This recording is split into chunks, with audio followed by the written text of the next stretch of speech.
ফেরিঘাটের ইজারা নিয়ে বিএনপির দুপক্ষের দ্বন্দ্বে ১৩ ঘণ্টা বন্ধ ছিল শরীয়তপুর থেকে চাঁদপুর রুটে যানবাহন পারাপার।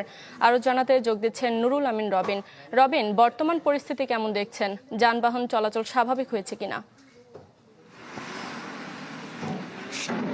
ফেরিঘাটের যানবাহন চলাচল স্বাভাবিক বলতে যেটি বোঝাচ্ছে এই মুহূর্তে যে সড়কের উপরে যে সকল যানবাহন গত রাত ৩টা থেকে এই বিকেল ৫টা পর্যন্ত দীর্ঘ ১৪ ঘন্টারও অধিক সময় যে যানবাহনগুলি আটকা ছিল সেই সকল যানবাহনগুলোকে সরিয়ে নেওয়ার জন্য ফেরিতে পারাপারের জন্য সেনাবাহিনী এবং পুলিশের সহায়তায় এখানে যানবাহনগুলিকে পারাপার করা হচ্ছে। আমি এই মুহূর্তে রয়েছি সেই শরীয়তপুর চাঁদপুর ফেরিঘাটের নরসিংহপুর ফেরিঘাটে, যেই ঘাটে কিছুক্ষণ আগে এখানে সেনাবাহিনীর প্রহরায় সেনাবাহিনী এবং পুলিশের প্রহরায় এই ফেরিতে যানবাহনগুলিকে নিয়ে আসা হয়েছে। এর আগে গতকাল রাত ৩টা থেকে কিন্তু মূলত এই ফেরিঘাটের এই অচল অবস্থা তৈরি হয়।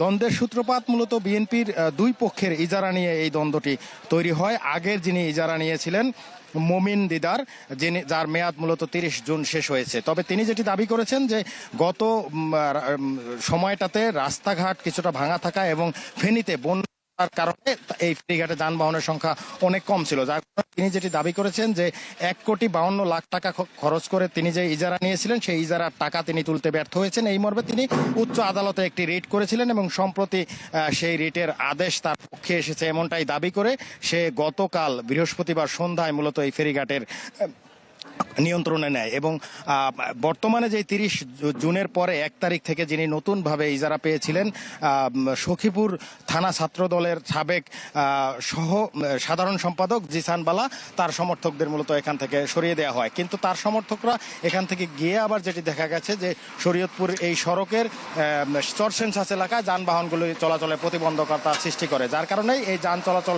দীর্ঘ সময় বন্ধ ছিল। কিন্তু সেনাবাহিনীর হস্তক্ষেপে এখন অস্থায়ীভাবে যানবাহন চলাচল শুরু করলেও স্থায়ী সমাধান এখন হয়নি।